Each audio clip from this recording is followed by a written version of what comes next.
দেখো কি বোধ, চুপ করে বসে আছে বুবু, ব্যাস হামলা। একটা সেকেন্ড রায় চুপ করে বসে থাকতে পারে না।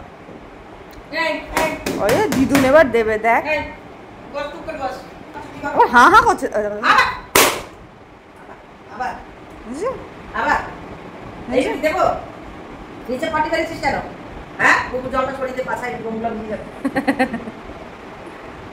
ওই দেখো আবার উঠছে, আবার উঠছে। বসতে পারো না? বসতে পারে না। বসতে পারো না? বসো না, শিখাও না। হ্যাঁ করছে দেখো, একদম টানা ঘুমিয়েছে। দুপুরটা 6টা বাজে এখন উঠেছে, উঠে এখন দস্যিপনা শুরু, এখন চলবে রাত 10:30 অবধি। হাবুড়ি, আমার হাবুড়ি।